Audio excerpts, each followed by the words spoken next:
Boa noite a todos. Que a paz do nosso Mestre nos envolva.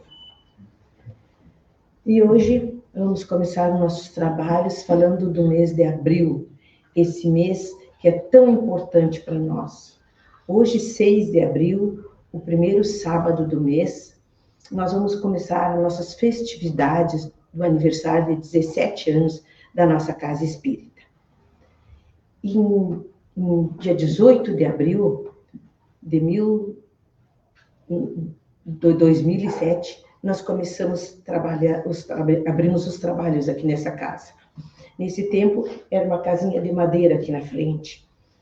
E eu e o Feijão fundamos essa casa com os nossos meninos, que eram pequenos na época, nos ajudaram bastante. E logo em seguida, veio chegando muita gente boa, nos ajudaram muito e estão nos ajudando até hoje.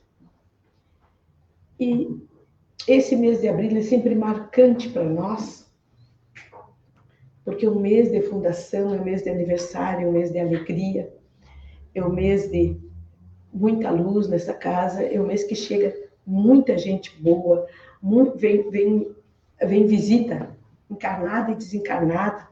Então, nós assim ficamos com o nosso coração emocionados e felizes. Porque quando na nossa casa tem um aniversário de alguém muito importante, a gente fica feliz.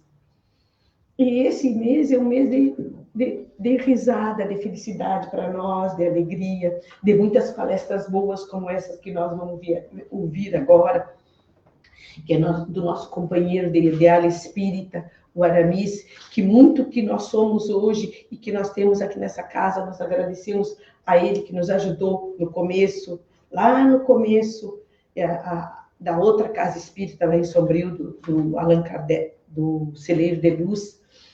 Então, é um misto de tudo que passa na cabeça da gente agora. É um misto de muita alegria, muita responsabilidade, porque ter uma casa dessas não é fácil, não. Às vezes parece que é, mas não é. É bem, muita responsabilidade, muita dedicação. Mas a gente sempre tem a importância de ter Deus e Jesus do nosso lado, e os bons espíritos que nos acodem. Tem horas que a gente vacila e eles nos dão um puxão. E diz, segue teu caminho. Não é por aí. Tem o tal de livre-arbítrio, mas a gente também tem o puxãozinho deles, que muitas vezes são eles que nos dirigem. Então, esse mês de abril vai ser um mês de o sábado vai ser um expositor diferente, um expositor de fora, que agora eu não lembro o nome de todos eles aqui, mas tem por aí, depois, se vocês querem, eu digo para vocês. E para nossa alegria hoje, para abrir os trabalhos desse mês, veio o nosso companheiro de ideal espírito, Aramis Boritz da Silva, que foi um fundador também do Celeiro de Luz de Sombrio. Então, é daí que a gente se conhece, é do trabalho dele, que ele e meu marido foram os colegas de trabalho. Então, é aí. E esse centro aqui, o aniversário dele mesmo é o dia 18 de abril, mas a gente comemora todo mês. O dia 18 de abril foi o Feijão, que quis que fosse inaugurado o dia 18 de abril. Então, ele decidiu o dia e eu decidi o nome. Eu queria, Deus de cedo, eu disse para ele que o nome tinha que ser Allan Kardec. Até quando a gente disse para outras pessoas que ia ser Allan Kardec, eles disseram assim, não precisa, põe outro nome, põe esse ou aquele, mas no fim ficou Allan Kardec. E Allan Kardec é o que nos dirige, é o nosso patrono, é o que elevou a nossa doutrina espírita. Foi assim, uma pessoa iluminada que apareceu para nós, me falta a palavra, para a humanidade. Para a humanidade, para humanizar a nossa doutrina. E foi assim, só temos a agradecer esse ser que passou por a Terra. Claro que temos Jesus, que é infinitamente bom e justo, que foi o ser mais evoluído que passou por aqui, mas depois veio o Allan Kardec para nos dar esse empurrão. Gente, a gente agradece de todos os nossos corações a presença de vocês hoje aqui e vamos fazer a nossa oração agradecendo ao nosso mestre por essa oportunidade de estarmos reunidos em nome dele. Pai nosso que estais no céu, santificado seja o teu nome. Venha a nós o teu reino, seja feita a tua vontade, assim na terra como no céu. O pão nosso de cada dia, dai-nos hoje, Senhor. Perdoa as nossas ofensas, assim como devemos perdoar aqueles que nos ofendem. E por caridade, não nos deixes cair em tentação, mas livra-nos de todos os males. Que assim seja. Que a tua paz esteja junto conosco. E também junto com essa pessoa maravilhosa, o Aramis, que veio de Florianópolis para fazer a nossa exposição doutrinária e logo em seguida vai voltar. Então, vamos vibrar positivamente para que tudo aquilo que ele preparou com carinho, com dedicação, que estudou para nos passar, a gente possa assimilar da melhor maneira possível. Vamos.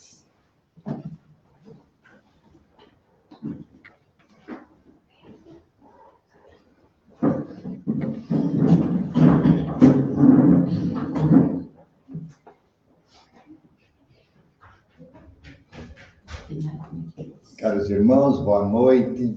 Que a paz do Mestre Jesus permaneça conosco, nos dilate a capacidade de expressão, de compreensão, para que ao término da nossa reunião, todos nós possamos nos sentir mais fortalecidos para a prática do bem e do amor ao próximo. Eu agradeço as palavras que a Vés dirigiu a mim, mas, na verdade, todos nós estamos de parabéns. E o Feijão colocou dia 18 de abril, por causa que ele não lembrou que dia 19 de abril é o meu aniversário. Senão ele tinha feito no dia 19 de abril, que foi dia 18. O nome Centro Espírita Allan Kardec, pouca gente sabe. E esse no introito, preciso trazer para vocês que,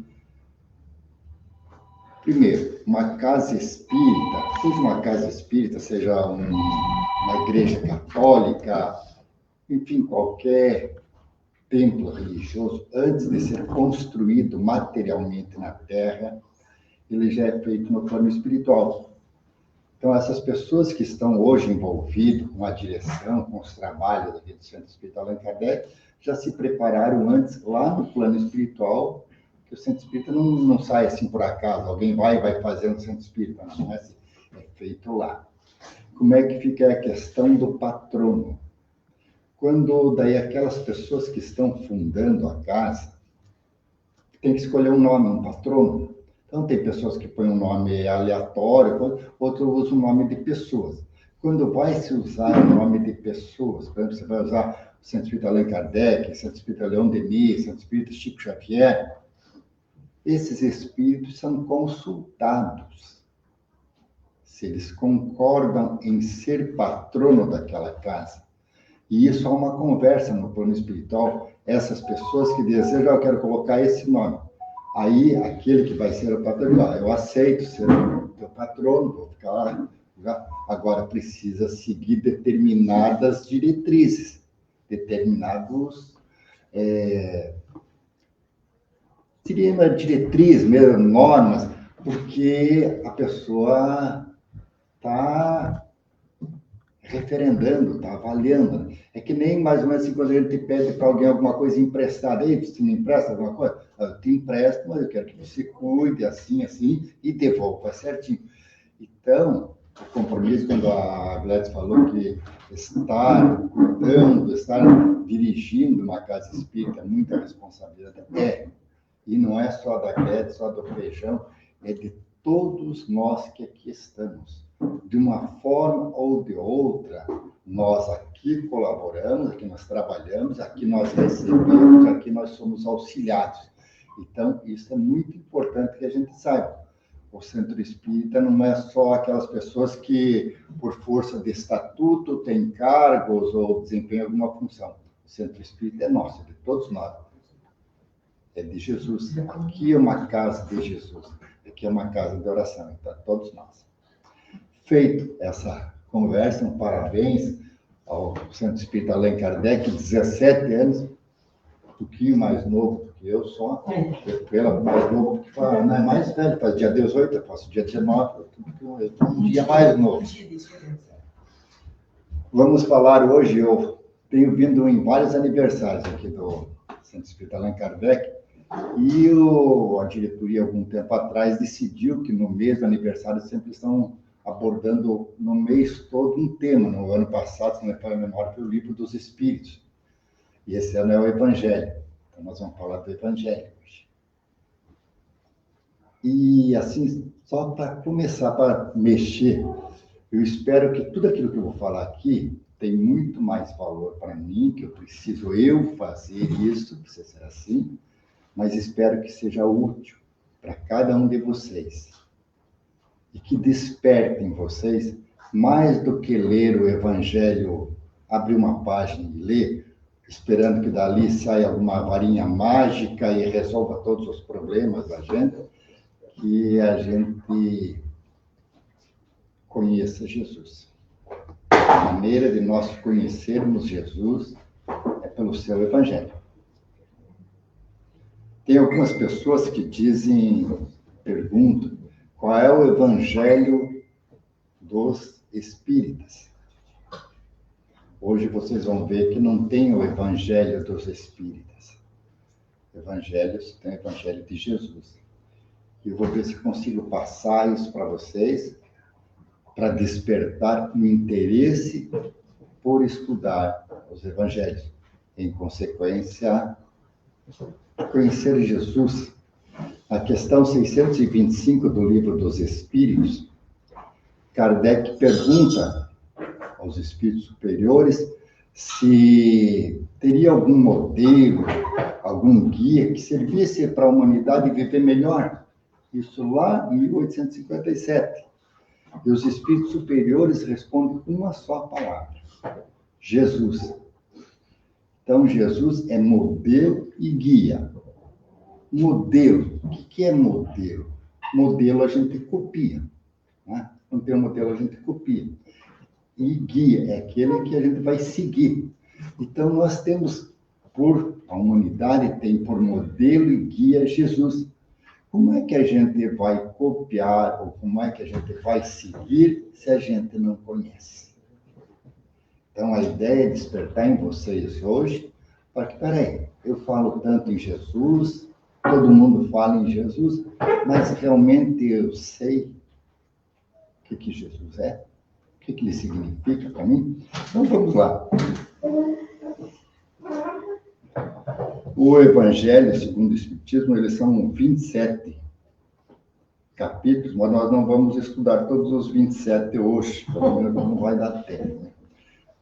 Acredito, eles falaram que eu podia falar 2 horas, mas eu pretendo em 60, 62 minutos, mais ou menos, terminar a nossa conversa aqui. O Livro dos Espíritos. Tem alguém aqui que é a primeira vez que está vindo aqui no centro? Não, pode levantar a mão. Tem? E já foi em outro centro espírita ou é a primeira vez que está indo num centro espírita? Então, tem alguma coisa que eu vou falar que se vocês não entenderem por estar vindo a primeira vez, depois vocês perguntam para o Feijão ou para alguém aqui do centro, porque se eu for dar, não ter como explicar tudo. Mas, assim, bem rápido, a doutrina dos espíritos, basicamente, tem 5 livros. Tá? Tem 5 livros. O primeiro deles, que veio a público, para que toda a humanidade tivesse acesso, é o Livro dos Espíritos, que veio em 18 de abril de 1857. Esse livro, do Livro dos Espíritos, nós podemos dizer que são 4 livros em um só. A primeira parte do Livro dos Espíritos é a Gênese, que fala do início das coisas. A segunda parte é que fala do mundo espiritual, da relação nossa, aqui de encarnados, com o mundo espiritual. A quarta parte é aquela que vai falar das penas e consolações, da justiça divina. E a terceira parte fala das leis morais.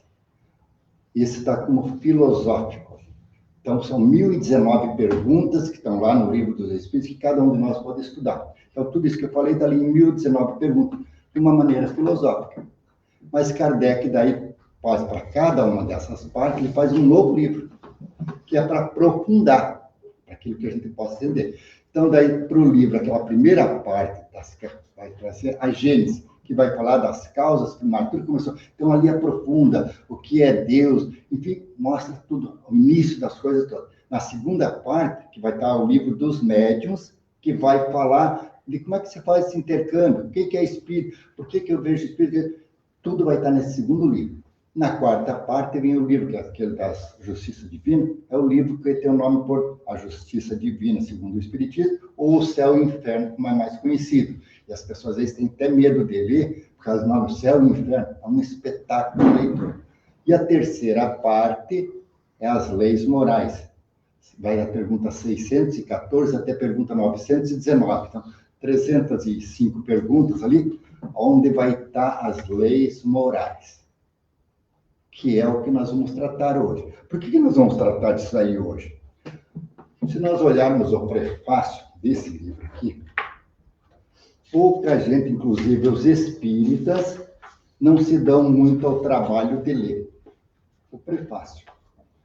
Tem aqui os Espíritos do Senhor, que são as virtudes do céu, qual imenso exército que se movimenta ao receber as ordens do seu comando, espalham-se por toda a superfície da terra e, semelhantes a estrelas cadentes, vêm iluminar os caminhos e abrir os olhos aos cegos.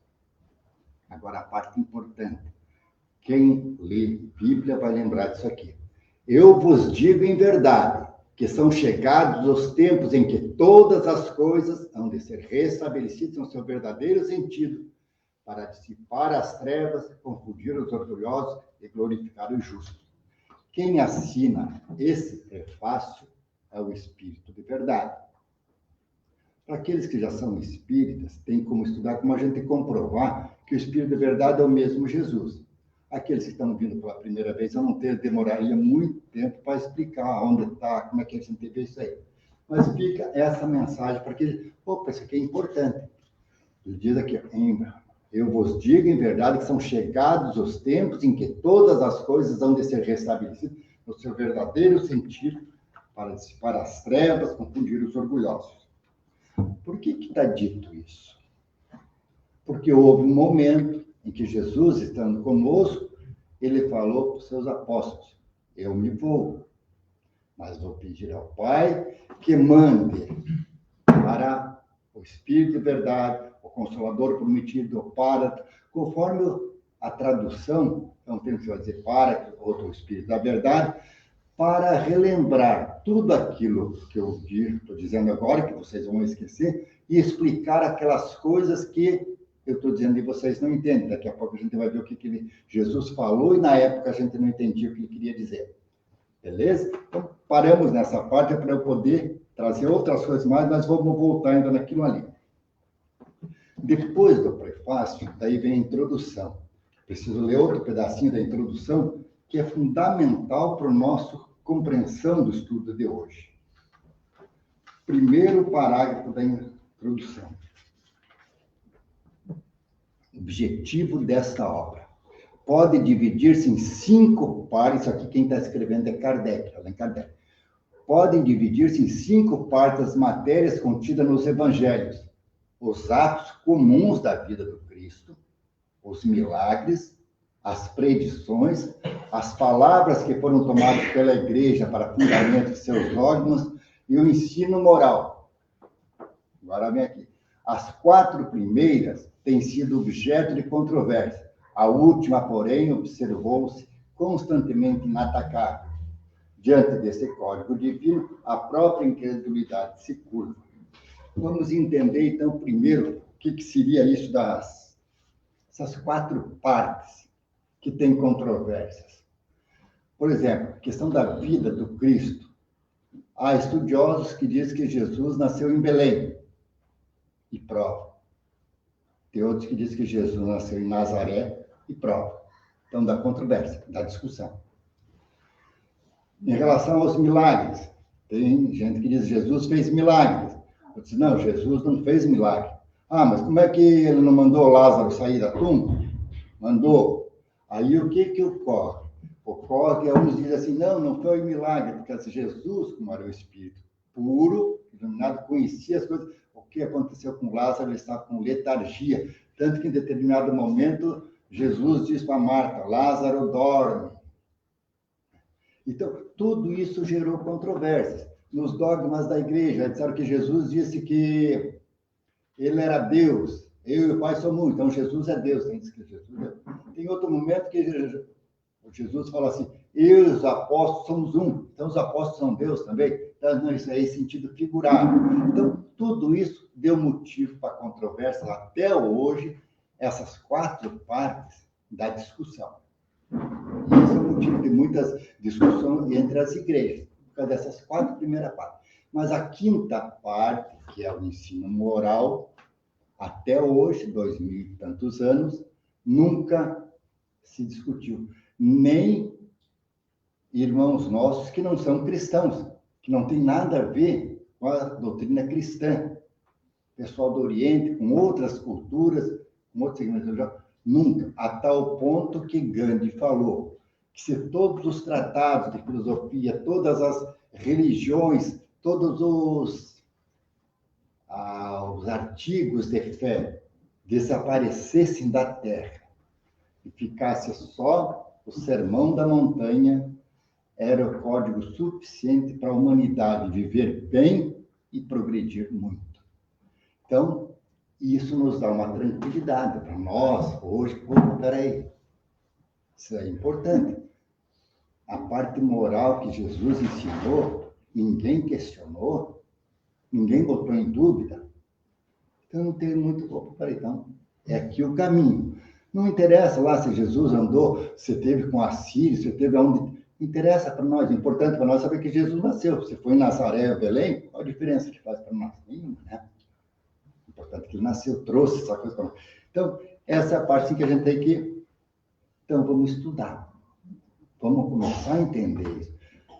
Agora, daí a gente vai... Como é que então foi montado? Como é que Kardec montou o Evangelho segundo o Espiritismo de uma forma didática para que a gente compreendesse, a gente se fortalecesse e valesse desse código divino para viver melhor. No primeiro capítulo do Evangelho segundo o Espiritismo está escrito assim, não vim destruir a lei. O que será que saiu esse não vim destruir a lei? Se nós olharmos o Evangelho de Mateus, capítulo 5, versículo 17 e 18, está lá. Não vim destruir a lei, eu vim dar cumprimento dela. O que era a lei à época que Jesus esteve conosco? Era o Velho Testamento, a Torá, onde tinha lá 640 mandamentos, que tinha que saber tudo, que o pessoal sabia. Diz, não vim destruir isso aí. Eu vim aprimorar, dar melhor. E vou resumir tudo isso aí. Daí tinha os 10 mandamentos, que trazidos por Moisés, o Decálogo. Eu vou resumir em 2, para facilitar a vida de vocês. Vocês não estão conseguindo cumprir os 640, não estão conseguindo cumprir os 10, vou dar 2 só. Ama a Deus sobre todas as coisas e ao próximo como a si mesmo. 2 só. 2000 anos e nós não conseguimos cumprir. Vê? Então nós precisamos de mais coisas. Nós precisamos entender mais isso aí. Quando ele diz que não vim destruir a lei, ele vem ali mostrar 2 revelações. Primeiro ele vem mostrar Moisés, que trouxe o Deus único, que veio trazer a justiça. Daí ele vem, só que a justiça de Moisés, como é que era? Era uma justiça justa. Punia as pessoas. Aí Jesus, não, Deus é Pai, Deus é amor. Ele vem trazer, pois se não vim destruir a lei, vem mostrar 2 revelações primeiro. Moisés trazendo Deus único, trazendo a justiça. Depois ele vem e mostra o amor. E ainda nesse capítulo ele vem mostrar depois a 3ª revelação, que é quando traz o Espiritismo, que vem trazer a verdade. Daquelas coisas que a gente não entendeu. Porque eu vejo assim, vamos imaginar como é que Moisés tinha que governar aquele povo.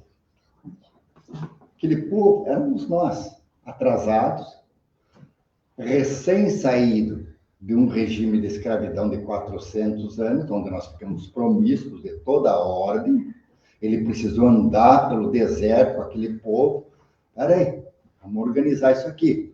Ele teve as leis, os 10 mandamentos, que seriam leis divinas, e teve todas as outras leis, que eram leis administrativas, que ele precisava cuidar do povo. Não pode fazer isso, não pode fazer aquilo. Só que ele dava a essas leis também o caráter divino para ser obedecido.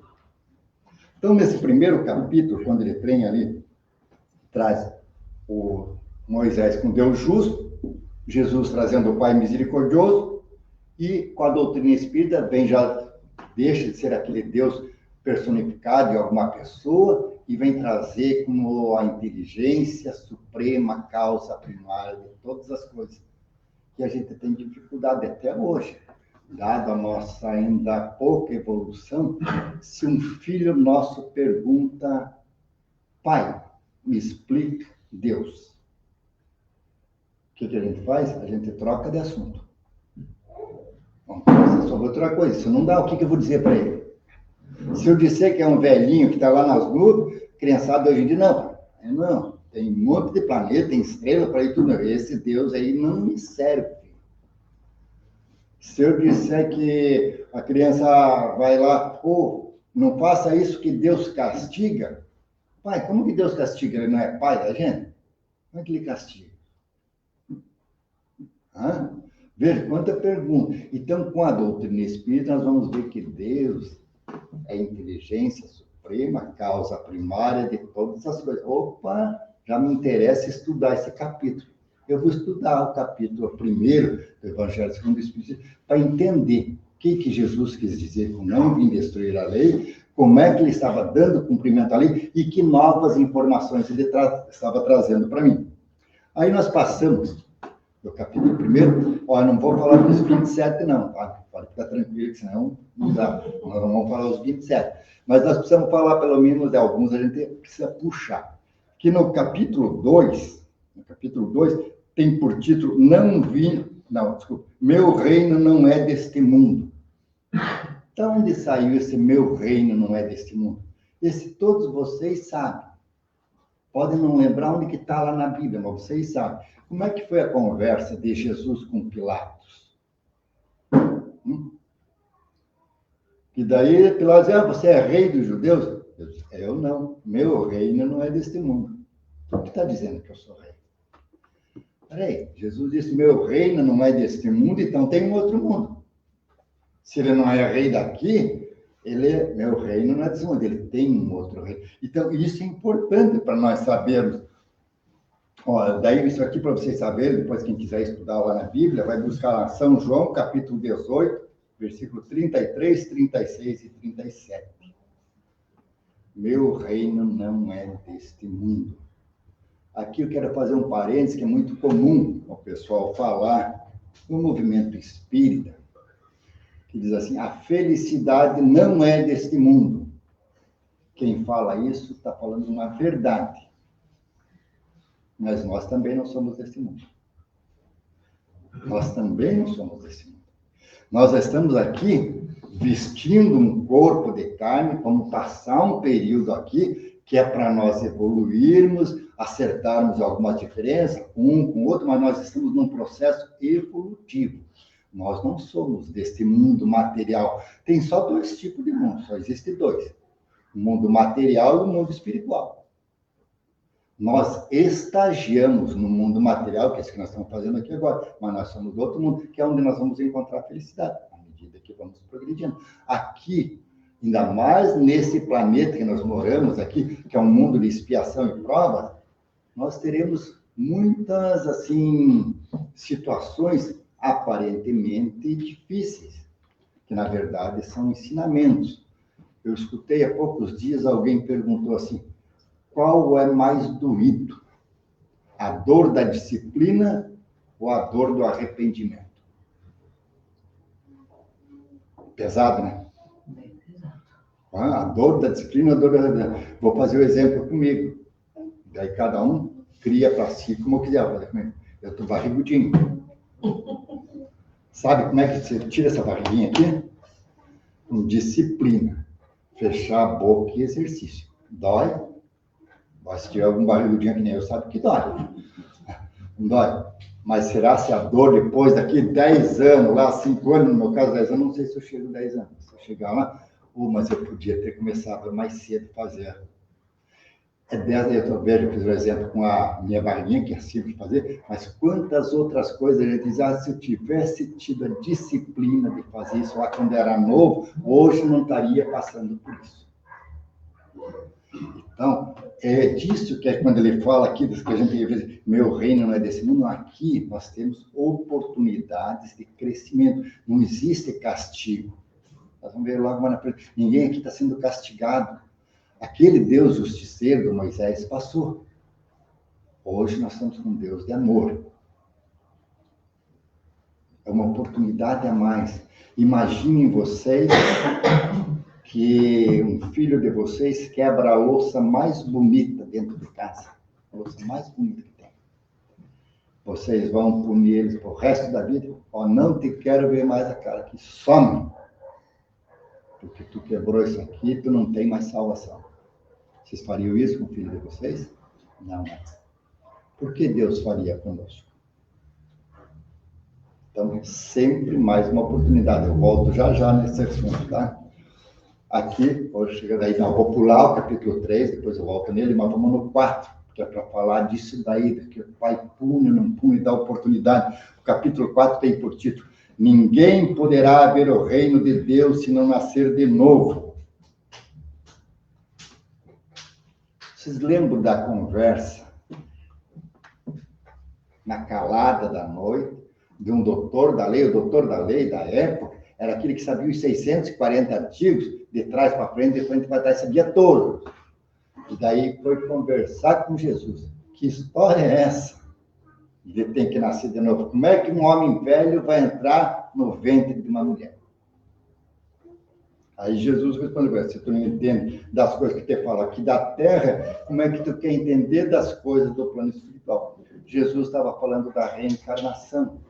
E nesse capítulo 4 do Evangelho segundo o Espiritismo, então a gente vai estudar ali a diferença entre reencarnação, ressurreição.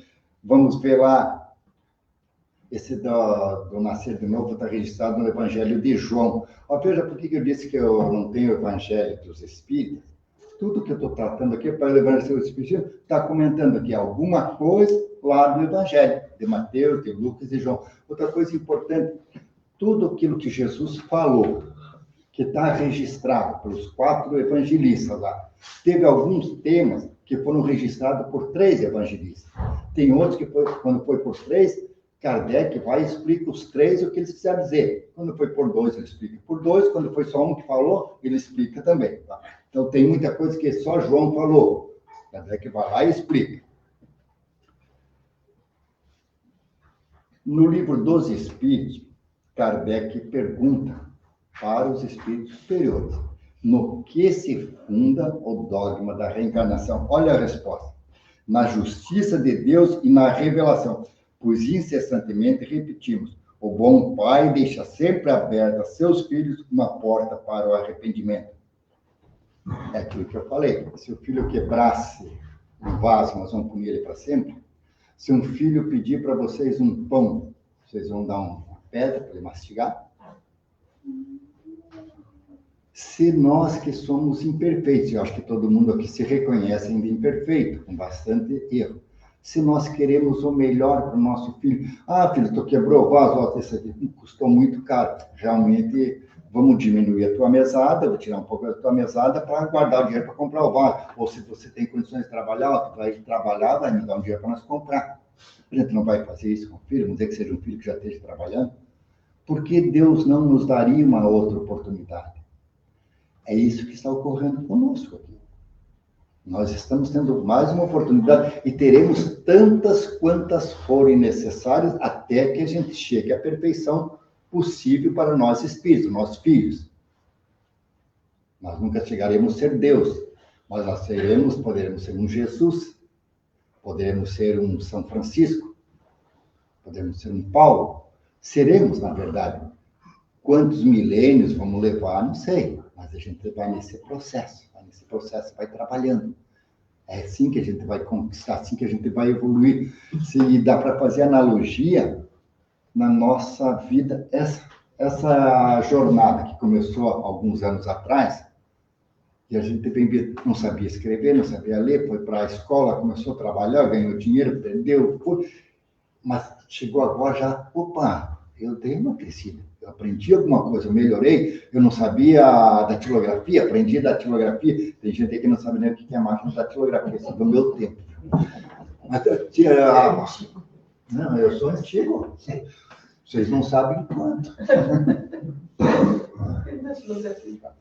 Mas a gente aprende, eu não sabia andar de bicicleta, aprendi a andar de bicicleta, eu não sabia falar tal idioma, aprendi a fazer, a gente, opa, mas essa, vamos dizer assim, é o nosso aprendizado aqui para a vida mundana, que nós precisamos ganhar dinheiro para sustentar esse corpo, precisamos ter um carro para andar, precisamos ter um ar-condicionado, a gente tem que ganhar dinheiro. Então, a gente vai, a parte intelectual, a gente tem que desenvolver para fazer esses trabalhos que precisa.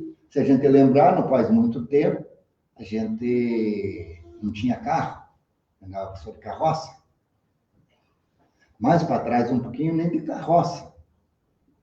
Hoje nós temos até panela de pressão, ó, as mulheres sorriem quando eu tenho. A primeira vez que surgiu a panela de pressão, as mulheres ficaram felizes da vida, não precisava levantar de madrugada para pôr o feijão, para cozinhar, né? Tinha panela de pressão para facilitar. Hoje tem robô para limpar a casa. Isso é evolução material, legal, beleza. Mas nós não somos desse mundo. Nós não vamos ficar aqui, nós vamos retornar à pátria espiritual. Que o quê? Nós vamos levar panela de pressão para lá? Nós vamos levar computador? Não vamos. Nós vamos levar conhecimento que tivermos e as qualidades morais que tivermos. É isso que a gente vai levar. Virtudes ou defeitos.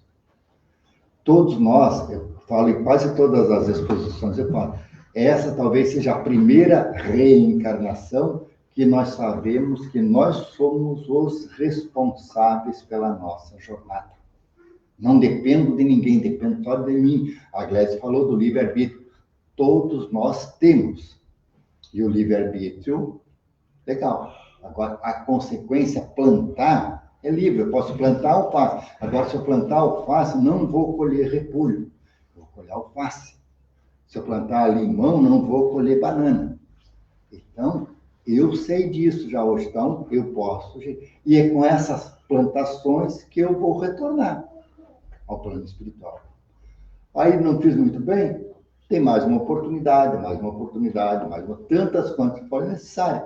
Agora, cada vez pode ficar um pouquinho mais difícil. Eu deixo de aproveitar a oportunidade. Se vocês contratam alguém, ô fulano, vem aqui cortar grama para mim. Ele vai lá e faz mal feito. O que vocês vão dizer? Tem que cortar de novo. Vamos dizer que vocês contrataram ele por, cortando a grama aqui, eu pago R$100. Vai levar lá 2 horas, foi lá, fez, não fez bem feito, eu te pago, mas tem que fazer de novo. Em vez de gastar 2, ele gastou 4 horas para fazer. É isso que vem ocorrendo conosco. A gente, para nos libertarmos ainda de algumas dificuldades, de alguns vícios, de algumas más tendências, nós estamos demorando muito. Está na hora, peraí, vou corrigir isso aqui. Não preciso contar para ninguém o que está ruim em mim. Vamos dizer que eu descubra que o meu defeito é mentir. Não preciso contar para ninguém que eu vou parar de mentir. Eu só paro de mentir. Não preciso contar para ninguém que eu sou mentiroso, eu só paro de mentir. O meu defeito é lograr os outros. Eu fico logrando os outros, paro de lograr. O meu defeito é eu sou preguiçoso. Paro de ser preguiçoso. Começo fazendo. Depois do capítulo 4, vem um capítulo, é o maior capítulo, mais extenso do Evangelho segundo o Espiritismo. E precisava ser, porque ali nós vamos entender uma coisa muito interessante. O nome desse capítulo é Bem-aventurados aflitos.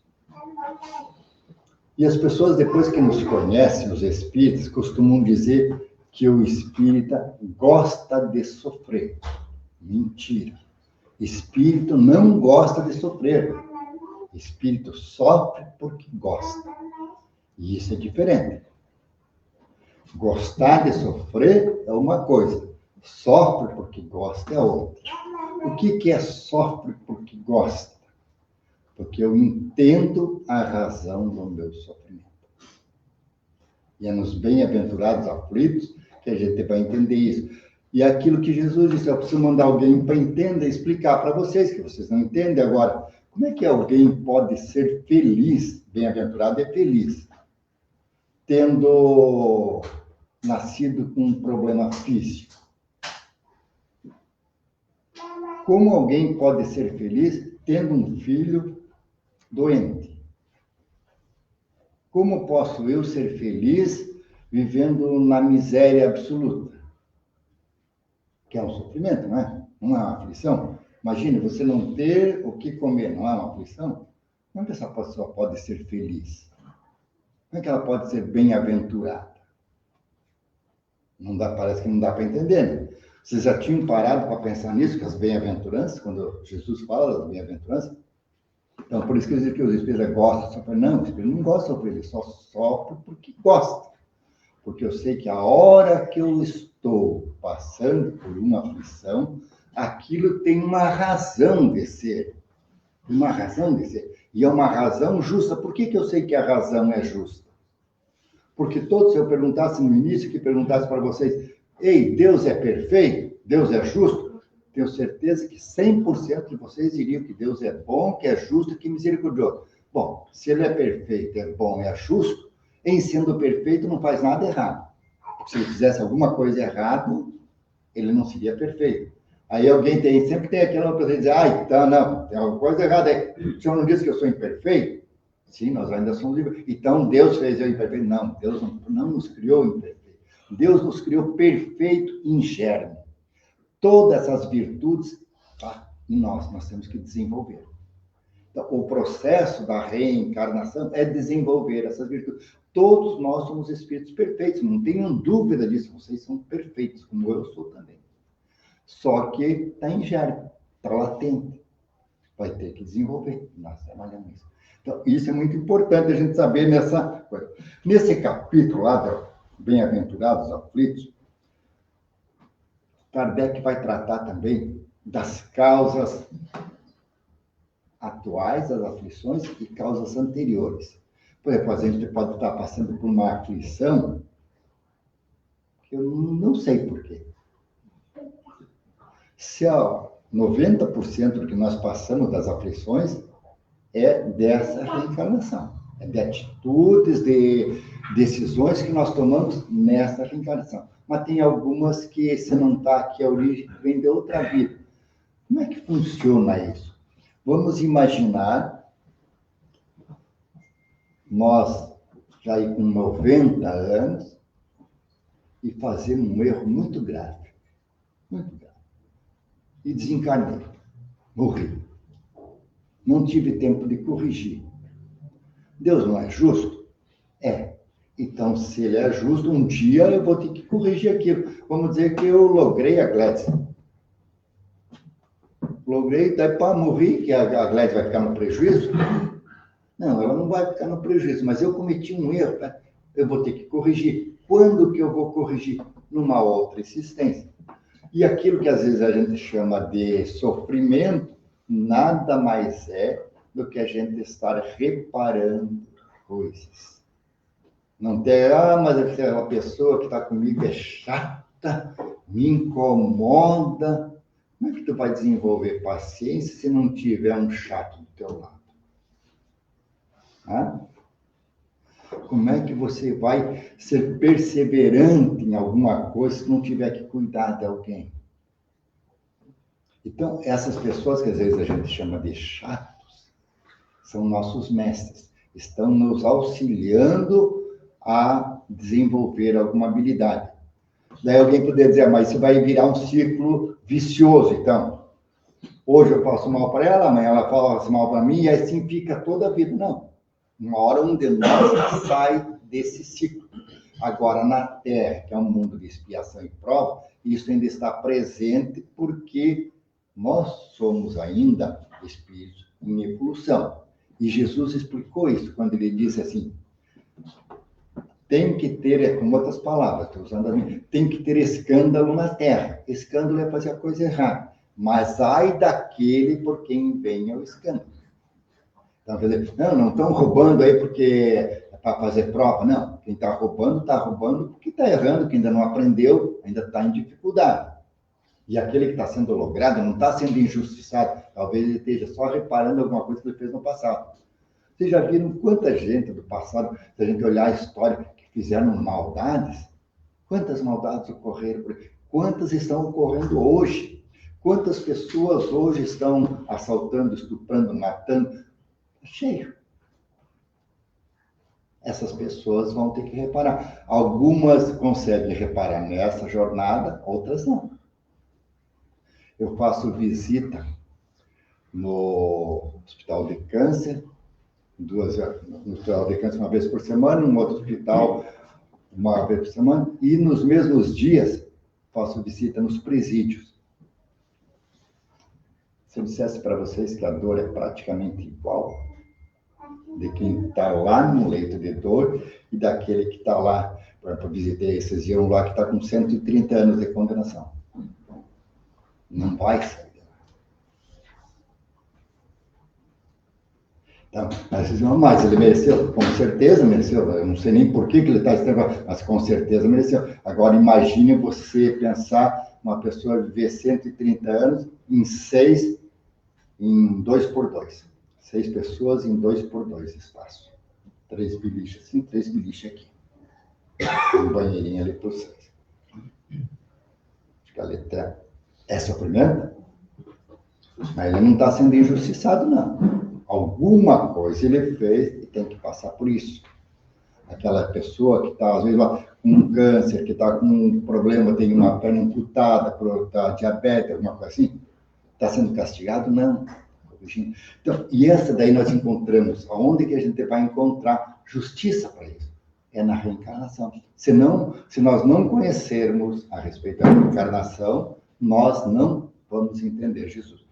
Passamos do capítulo 5, que é dos bem-aventurados aflitos, e tem que pular aqui, porque senão não vai dar... Né? Vou no Cristo Consolador. Não, eu termino. Uma hora termino, não sei que hora, termino. Vamos no Consolador. Assim como eu falei que os bem-aventurados aflitos, ali é o capítulo mais longo, o do Consolador é o mais curto, menos extenso. E tinha que ser assim, para ver como é que Kardec é muito didático.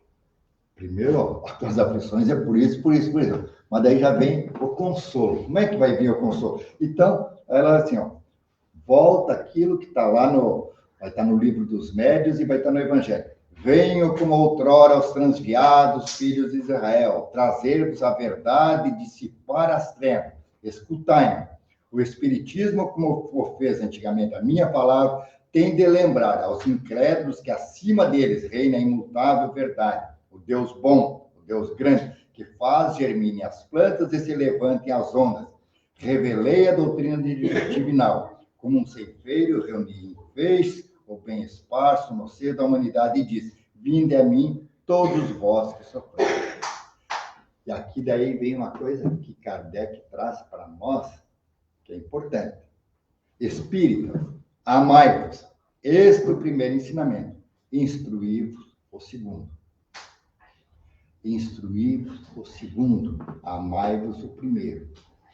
Muitos de nós não estão fazendo nenhum nem outro. E, ele não está mandando você virar santo, nada, não. Cara, vai, ama. Começa amando quem está próximo de você, instruir. Veja que a gente, às vezes, passa numa série de Netflix 8, 10 horas assistindo uma série de Netflix. Você leu o Evangelho de Mateus alguma vez? Tu leu o Evangelho de João? Não. Aonde a tua instrução está te levando para onde? Eu não sou contra a Netflix, não. Nem contra as séries. Vamos assistir. Mas eu tenho que cuidar da minha vida material aqui. Eu preciso de lazer, eu preciso me divertir. Mas eu tenho que lembrar que eu não sou deste mundo. Que eu vou para o plano espiritual. Eu vou levar o quê? Vou levar a Netflix para lá? Eu vou chegar lá e dizer: ô, Jesus, é o seguinte, eu Toda semana assistia 3 séries de Netflix. Estou afiadinho. Não, meu filho, não é disso que eu falava. Eu falava de amar uns aos outros. E a gente tem que aprender. Como é que eu vou amar alguém? Como é que eu vou seguir alguém se eu não conheço esse alguém? Eu tenho que encontrar a lógica, a fé raciocinada para eu fazer esse esforço. A dor da disciplina. Precisa muito se nós tirássemos 10, 15 minutos por dia. Eu vou pegar e vou ler isso aqui e vou interpretar, vou entender. Se me faltar base, eu vou buscar alguma coisa. Mas eu vou cuidar de mim. A gente não cuida do corpo. Vai para academia, vai no barbeiro, vai no salão de beleza, faz unha. Do corpo a gente capricha. E para o espírito a gente não faz nada. O que eu faço para mim? Espírito. Não faço nada. O corpo, por mais bonito que esteja, por mais conservado que esteja, a hora que eu tiver que retornar ao plano espiritual, ele retornará ao pó. Ele vai se desintegrar, esse corpo. O meu já está bem mais próximo de desintegrado. Já teve época que ele estava melhorzinho. Mas eu sou o mesmo. Eu sou o mesmo aquele que estava num corpo de 2 anos pequenininho. Eu sou o mesmo espírito que vim para cá para aprender essas coisas. Será se eu aprendi? Será se eu me esforcei para aprender um pouco disso? É isso que eu queria despertar em vocês. Tem muito mais coisas aqui, mas eu não vou conseguir ver todo eles. Desse do Consolador Prometido ali, capítulo 6, esse que consola, vocês teriam que estudar junto o capítulo 17. Ó, pulou do 6 para o 17. Por que eu digo isso? Porque o capítulo 17 diz: sede perfeitos, é o nome dele. Porque as pessoas dizem: mas peraí, se o Espiritismo é o Consolador Prometido, por que os espíritas não estão consolados? Nós temos as mesmas aflições que aqueles que não são espíritas. Tem o medo da morte, sopro, tudo. Peraí, justamente por causa que eu não olho lá o capítulo 17. Ó, rótulo espírita, católico, evangélico, muçulmano, seja que rótulo for, isso não nos dá nada, nada. O que vai nos dar tranquilidade, serenidade, felicidade é a nossa evolução. E eu queria destacar ali, quero ver se eu tenho aqui, ó. Tem, lá do capítulo 17, aquilo que é importante. Eu vejo também muita gente dizer: eu não sou espírita, bem de longe disso. Mas olha o que precisa para ser espírita. Reconhece seu verdadeiro espírita pela sua transformação moral. Tem gente que fica só nisso: eu não mudei nada. Eu era mentiroso quando eu tinha 10 anos, sou mentiroso quando tenho 70, não mudei nada. E pelos esforços que emprega para domar as suas encarnações más. Então, aquele que diz que não é espírita, está faltando para ele só vontade. É se esforçar. Nós não vamos virar santo amanhã. Mas eu identifiquei alguma mazela enquanto espírito. Eu estou fazendo esforço para mudar. Vamos usar de novo o exemplo da mentira. Ou eu minto. Ah, mas aqui está dizendo tem que se esforçar para domar as inclinações más. Ah, mentir é uma inclinação má.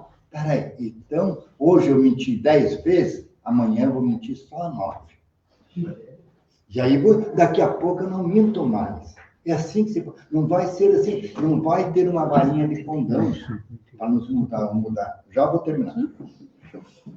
Enquanto um se contenta com o seu horizonte limitado, outro que aprende alguma coisa de melhor se esforça por desligar-se dele. E sempre o consegue se tem firme à vontade. Então, meus irmãos, teríamos muito mais para mostrar para vocês aqui. Eu vou fazer só o último, assim, prometo que isso aqui é importante. A questão da fé. A questão da fé. Nós pregamos a fé raciocinada, porque você pensa. Mas vou dar 2 exemplos para vocês de fé, que está nos evangelhos, porque Kardec coloca a fé cega em demasia faz mal, é uma fé cega que faz bem. Vamos pegar primeiro o exemplo da fé cega.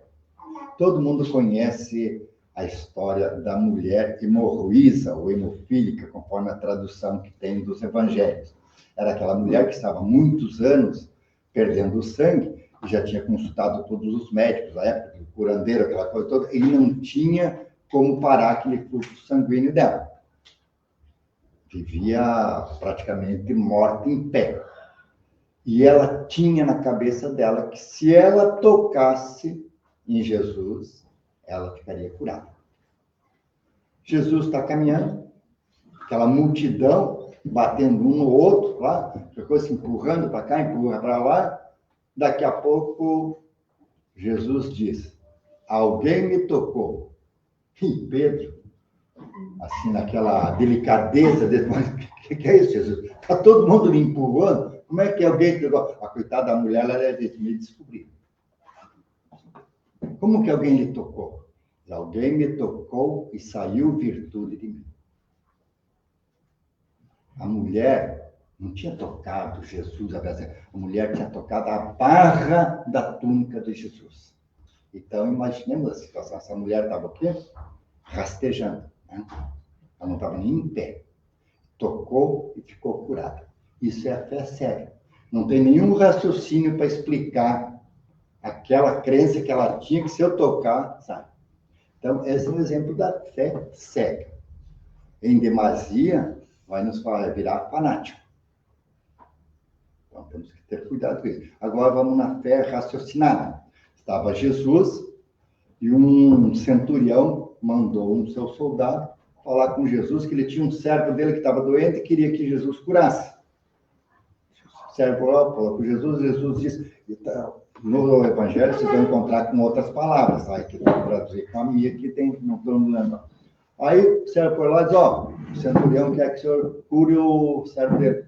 Jesus disse: vamos até lá. Quando Jesus está chegando, o centurião disse: para aí, não sou digno de lhe receber na minha casa. Eu só pedi para que o senhor curasse meu servo. Ele disse: eu que sou só um centurião, que tem uma meia dúzia de soldados sob meu comando. Eu não preciso estar presente. Se eu mandar uma ordem para eles, eles vão cumprir. O senhor, que é enviado de Deus, tem um exército, se o senhor mandar uma palavra, vai ficar curado. E Jesus disse: pode ir embora, teu servo está curado. Depois que o centurião sai dali, Jesus fala para os seus apóstolos: toda a minha jornada aqui na terra, nunca vi tamanha demonstração de fé. Essa é a fé raciocinada. Ó. Como é que ele raciocinou? Se ele, um simples centurião,